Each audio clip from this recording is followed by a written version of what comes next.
Hello everyone, आप लोगों का स्वागत है मेरे यूट्यूब चैनल में। तो गाइज आज है लेक्चर नंबर 5, जिसमें हम करंट अफेयर को डिस्कस कर रहे हैं। और ये सितंबर और अक्टूबर 2025 के करंट अफेयर इसमें डिस्कस किए जाएंगे और बहुत ज़्यादा important and high heel topics है। पीवाईक्यू से इससे ही क्वेश्चन बहुत सारे देखने के लिए मिले और आज हम ये लाइव देखेंगे भी। तो सबसे पहले गाइस इस प्लेलिस्ट को सेव कर लेना। ऑलरेडी इसमें 5 लेक्चर हो चुके हैं, जिसमें एक ओरिएंटेशन है और 4 लेक्चर हमने कर दिए, जिसमें इकोनॉमिक सर्वे के चैप्टर नंबर 1 2 3 कवर हो गए और जुलाई और अगस्त के भी करंट अफेयर कवर हो गए। इसलिए आज हम डिस्कस कर रहे हैं सितंबर और अक्टूबर के लिए।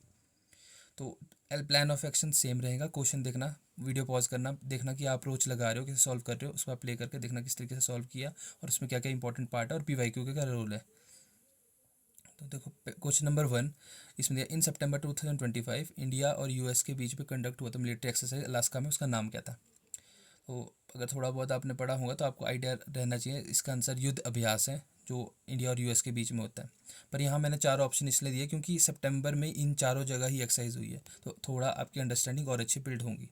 जैसे आप देख सकते हैं ये हमारे यूएस अलास्का में ही हुआ था, इंडिया और यूएस का युद्ध अभ्यास था इसका नाम, जैसे आपको देखने के लिए मिलेगा। फिर सेकंड था एक्सरसाइज मैत्री। एक्सरसाइज मैत्री होता है इंडिया और थाईलैंड आर्मी के बीच में और ये उम्र मेघालय में हुआ था, तो लोकेशन पूछ सकते हैं। उसके बाद एक्सरसाइज जपात है, जो इंडिया और रशिया के बीच में हुआ था और ये रशिया में ही हुआ था इस बार। एंड लास्ट थी एक्सरसाइज सियोम पे प्रहार, ये भी सितंबर के मंथ में हुई थी और ये अरुणाचल प्रदेश में की गई थी। इसमें ट्राई सर्विस के बीच में हुआ था सारा, तो इनको आप यहाँ से याद कर सकते हो। अब पीवाईक्यू में देखो, आप डायरेक्ट 2022 में पूछ लिया था पीवाईक्यू इन्होंने कि मैच ऑफ द फॉलोइंग करना है कि ये वाली एक्सरसाइज कौन से वाले कंट्रीज़ के साथ होती है। तो अयोध्याभ्यास आप यहीं से सॉल्व कर लूँगा, तो इंडिया यूएस तो आपका यहीं से हो गया। बाकी बोंगो सागर अपना इंडिया और बांग्लादेश का होता है। अजय वोरे आपका इंडिया और यूके का होगा और शक्ति आपका इंडिया और फ्रांस का हो गया। ये थोड़ा अपने पास याद कर लेना आप वहीं से, आप क्योंकि उस टाइम पे करंट पे थी तब क्वेश्चन आया, तो ऊपर जो करंट पे उन पर क्वेश्चन आ सकता है।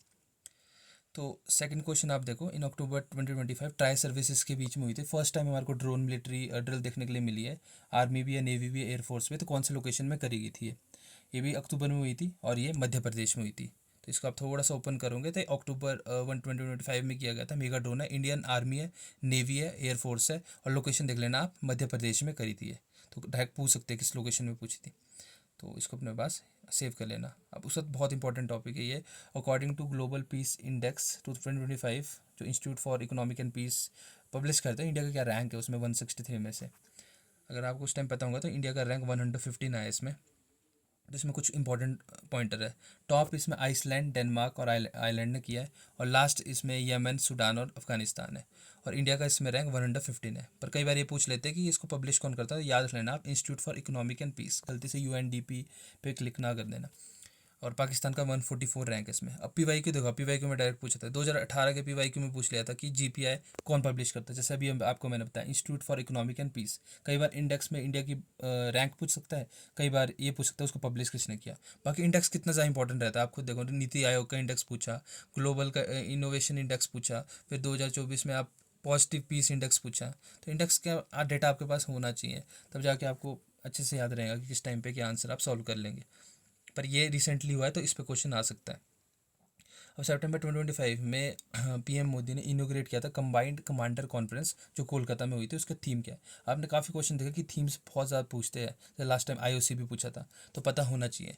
अब गलती से इसका आंसर विकसित भारत मत कर देना, इसका आंसर है year of reform transforming for the future. जैसे आप यहाँ देख सकते हो, ये ट्राई सर्विसेज की हुई थी, कोलकाता में ही करी थी। इसमें रक्षा मंत्री, सीडीएस चीफ सारे थे इसमें और पीएम मोदी ने स्टार्ट किया था इसको।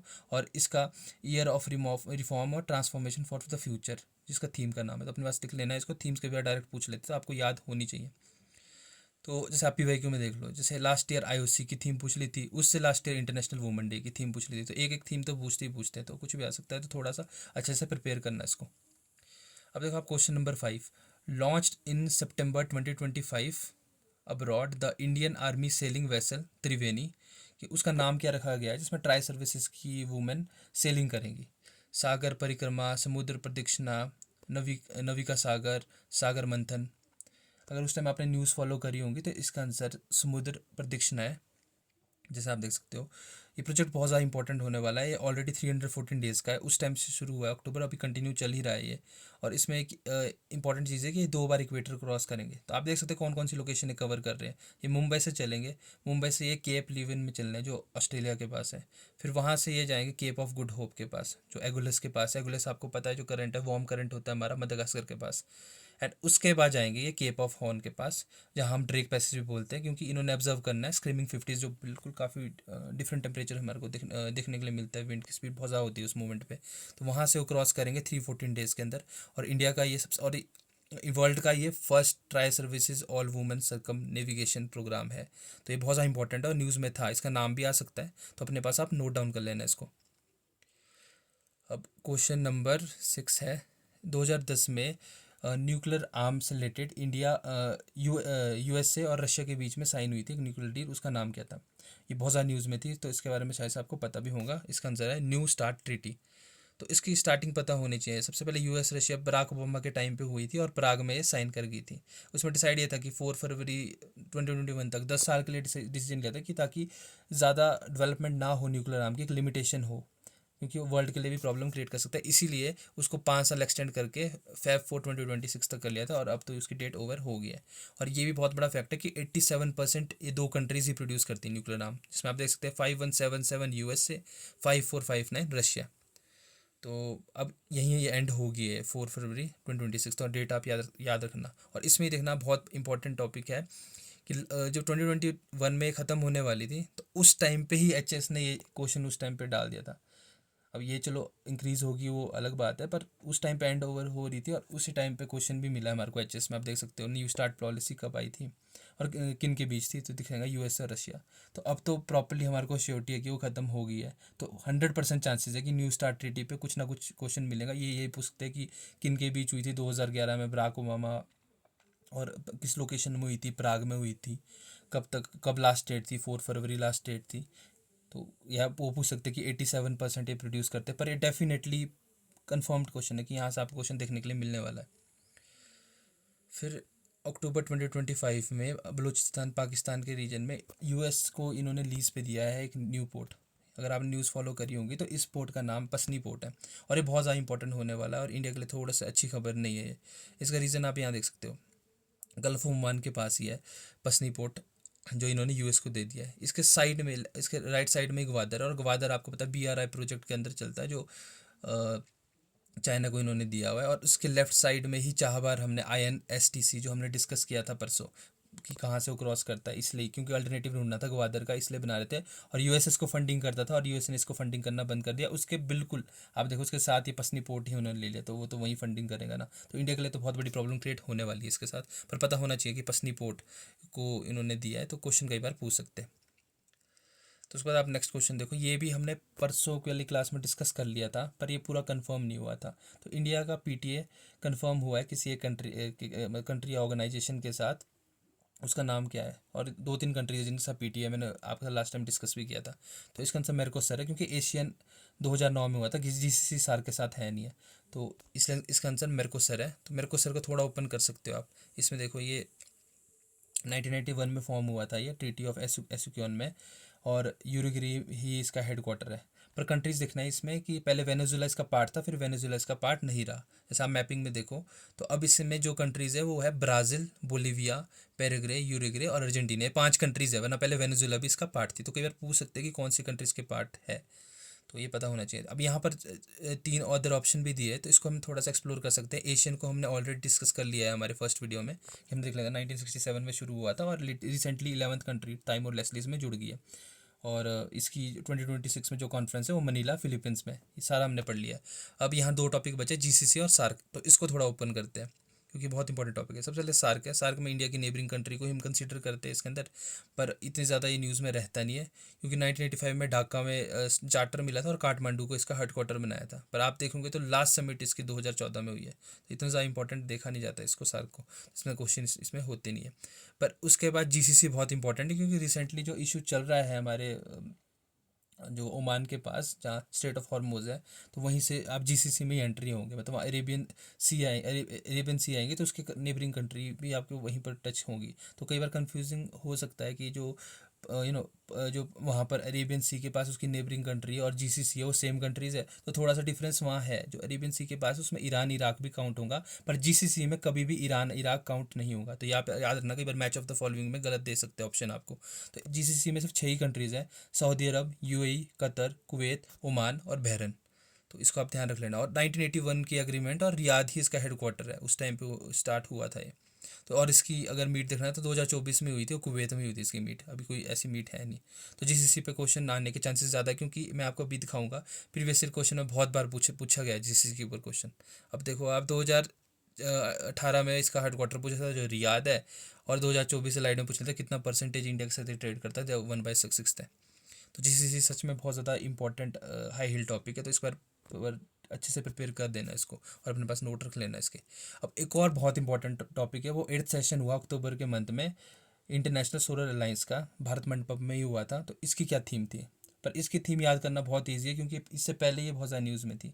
OSOWOG, one sun one world one grid, ये इसका पार्ट है। पर इसकी थोड़ी सी इन्फॉर्मेशन आपको पता होनी चाहिए, स्टार्ट कब हुआ है ये। 2021 2015 में शुरू हुआ था और इंडिया फ्रांस के बीच हुआ था। इसकी एक डिफरेंट बात यह है कि इंटरनेशनल ऑर्गेनाइजेशन में ये इकलौती है जिसका हेडक्वार्टर इंडिया में है। तो ये बहुत इंपॉर्टेंट पार्ट आपको पता होना चाहिए आईएसए का। और वही OSOWOG इसकी थीम थी इस बार, तो कई बार थीम भी पूछ सकते हैं। अब PYQ में देखो 24 में आईएससी की पूरी डिटेल पूछ ली इन्होंने, कि उन्होंने बोला प्रोग्राम था इंडिया और फ्रांस के बीच में COP21, और 2015 में किया था। इन्होंने बिल्कुल ये सही था। तो उसके बाद आप पर यहाँ से इन्होंने थोड़ा सा गलत कर दिया ऑप्शन, क्योंकि जो 2015 में हुई थी वो हमारे न्यू दिल्ली में हुई थी, तो यहाँ से थोड़ा सा गलत हो सकता है। उसका नेक्स्ट था, उसका हेडक्वार्टर गुरुग्राम हरियाणा में था। एंड थर्ड पार्ट देख सकते हैं आप, ट्रॉपिक कैंसर और ट्रॉपिक ऑफ कैप्रिकॉन के आसपास था। पर यह कि PYQ में क्वेश्चन पूछा था, थोड़ा मेरे को वेरीफाई करना पड़ेगा कि पेरिस था या न्यू दिल्ली में थी, क्योंकि इसी टाइम पे कॉप हुई थी। पर ये क्वेश्चन डायरेक्ट आपसे पूछा, तो थोड़ा आपको इस बारे में पता होना चाहिए। तो उसके बाद एक और सबसे इम्पोर्टेंट टॉपिक है, वो इंडिया को फिर से इलेक्ट कर लिया UNHRC में 7 टर्म, और उसको इंडिया का जो टर्म अब इंक्रीज़ हुआ है वो 2026 से 2028 के बीच में इंक्रीज़ हुआ है। ये जो टाइम पीरियड आपको पता होना चाहिए। पर UNHRC को थोड़ा ओपन करो तो ये उनका का ही पार्ट है। पर इसमें 43 सीट्स होती है टोटल। तो आप डिफरेंस देखते हो किस तरीके से डिवीजन हुआ है। लाइक लैटिन में 8 सीट्स है, वेस्टर्न यूरोप में 7 है, ईस्टर्न यूरोप में 6 है, अफ्रीका में 3 है, और एशिया पैसिफिक में 13 है इसके अंदर, तब आपकी 43 है। बाकी 3 साल का टर्म पीरियड जैसे आपने देखा यहाँ 2026 से 2028 तक इंडिया के, और इंडिया सिक्स टाइम फिर सेलेक्ट होगी है इसमें। तो ये आपको करंट अफेयर में पता होना चाहिए। और एक और चीज़ है जो बहुत ज़्यादा कन्फ्यूज हो रहती है, UN के डिविजन्स थोड़ा सा पता होना चाहिए कि UN के 5 बॉडीज़ हैं, और कौन कौन सी बॉडीज़ है। सबसे पहले उनका UN जनरल असेंबली है, इसमें 193 मेंबर है, और सबसे ज़्यादा इंपॉर्टेंट भी है। कई बार कंफ्यूज हो जाते हैं हम, UN के किसी और ऑर्गेनाइजेशन होता है और वहाँ पर क्वेश्चन में पूछा था कि इन्होंने इसको फाइनेंशियल सपोर्ट्स दिया या नहीं दिया। तो एक चीज़ आप कंफर्म होना, उनका के पास ही राइट्स है, और जितनी भी है ये कोई फंडिंग नहीं कर सकती है। लाइक जैसे हम पढ़ते हैं ADB, AIB एंड NDB, तो इनके पास पावर है। लाइक IMF, वर्ल्ड बैंक, वो देंगे आपको फंडिंग। बट ये जितने भी और पार्ट है UN के, ये फंडिंग नहीं करते। तो ध्यान रखना, कभी क्वेश्चन में ऑप्शन है तो वहीं से ऑप्शन आप कट कर सकते हो। तो उनका का काम तो ये रिकमेंडेशन डिस्कसेस वगैरह होंगी। फिर UNSC का भी बहुत बड़ा रोल है। इसमें 15 मेंबर होते हैं, इसमें 5 परमानेंट होते हैं और 10 टेम्परेरी होते हैं, जो 2-2 साल में आपके साइकिल चला रहता है, उनको आप इलेक्ट कर सकते हो। तो इकोसेक भी है जो भी 3 साल के लिए होता है, 54 मेंबर्स होते हैं। ट्रस्टीशिप काउंसिल भी होती थी पर 1994 से वो बंद हो गई है। और उसके बाद ICJ, जो परसों की क्लास में डिस्कस किया था हमने, ICJ, CJ और ICC का डिफरेंस। तो ICJ वही जिसमें एक स्टेट को रिप्रेजेंट, स्टेट के अगेंस्ट जाता है, एक इंडिविजुअल के अगेंस्ट नहीं जाता है। तो UN का ही पार्ट है, तो आपको पता होना चाहिए। अब आप PY के देखो, डायरेक्ट इसके ऊपर आ गया था इन्होंने UN के ऊपर पूछ लिया था। जो उनका है देखो, जो वो पॉलिसी मेकिंग और रिप्रेजेंटेटिव ऑर्गन है, वो बिल्कुल सही था, ये है। फिर उसमें देखना था कि जो ICG है, ओनली प्रिंसिपल ऑर्गन है जो not located in New York US, बिल्कुल सही है, वहाँ पर लोकेट नहीं करता था ये। और उसमें जो थर्ड वन था इसका, कि इसमें 15 मेंबर भी देखा हमने, कि 5 इसके परमानेंट है और 10 इसके टेम्प्रेरी है, और 2 साल का टर्म पीरियड, तो 1 to 3 होना था। 2024 में क्वेश्चन पूछा गया है। तो आप खुद से देख सकते हैं कितने ज़्यादा इंपॉर्टेंट पार्ट है ये। तो गाइज आप टेलीग्राम चैनल को भी ज्वाइन कर सकते हैं। संडे को उसमें 25 क्वेश्चन का टेस्ट भी होने वाला है, जितना भी ये डिस्कस कर रहे हैं, और बहुत इंपॉर्टेंट होने वाला है। और डेली 10 MCQ तो हम प्रैक्टिस कर रहे हैं। तो टेलीग्राम चैनल को ज़रूर ज्वाइन कर लेना। Like, share and subscribe. Thank you so much.